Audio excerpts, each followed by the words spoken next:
So I am here at the Library of Congress by the People website.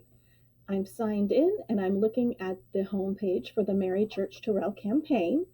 Right now, there are actually not any files available for transcription or review because they've caught up on all of the files that were made available so far. But on the 12th, so here on Friday, they should release this last chunk of her papers, and then there will be materials available to review.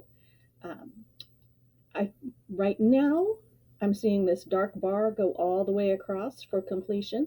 I'm also seeing that these are all grayed out because there is nothing in any of those sections for anybody to work on.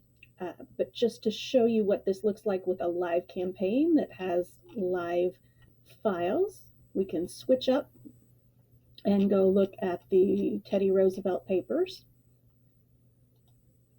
And so in a project that has active work going on, you can see this dark blue bar only comes this far across to show how much is completed, and then it gets into the lighter colors for the ones that somebody's typed in, but it still needs to be reviewed and proofread. The lightest blue for ones that people are currently working on, and then the gray for files that have not yet been started. And it's also got some numbers along here. Down below, I've got some different collections from different parts of President Roosevelt's life. And if I decided then, okay, I want to look at this section because I'm interested in his naturalist work, I can click on it. There are some subdivisions here. So again, I can decide which one I want to work on. If I want to start something from scratch, then I want to make sure that it's one that doesn't have blue all the way across. So like this top row, everything is either to be reviewed, currently being worked on, or finished, it looks like. But down here, there are definitely some papers that need to be worked on.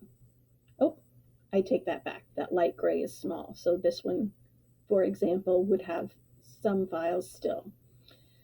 And now I get in here and look at the individual pages. So I can see which ones are complete, flip through until I find something that is needing work. Or actually, I think I can filter down. There we go. And just see the ones that are not yet started. And pick one that I want to transcribe. A lot of these have not been transcribed yet for a reason. They look pretty messy. So I can decide, do I want to try and look at tiny typewriting? Do I want to try and make out handwriting? And then I'll select, I'll look at this, and oh wow, I can make out with warmest regards to Mrs. Roosevelt, but that's about all I can see here. I think maybe that's a my wish. So this one's pretty tough, and I think rather than starting transcribing that, I'll go back.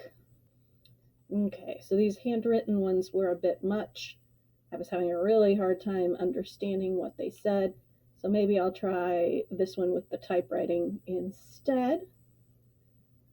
Okay, and this one, the type is small, but as I zoom in, I can read all of it. And so I can start typing that transcription.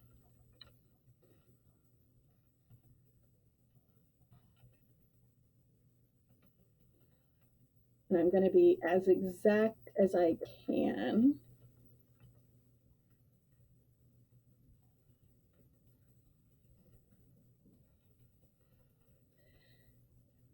And I believe including line breaks, but you can, in that welcome message, it'll give you exactly what you need to do. And oops, there's a typo. I have Grammarly on, so it caught it. But you need to look really carefully at what you're doing. Try and get it letter by letter perfect so that you're getting an exact record of what was there beforehand. So I would go through, I can type this up, I don't have to do it all in one setting. So if that's all I have time to do right now, I can save it. If I was done, I would submit for review, but I'm not going to do that because I'm not done. And then I can come back here and pick up this at a later time and finish that. And that is the short version of how you would go in and do a transcription. So if you look through the welcome guide, it'll give you a lot of specific details on how exactly to do the closest possible transcription of these historic documents to make them as accurate and as readable as possible.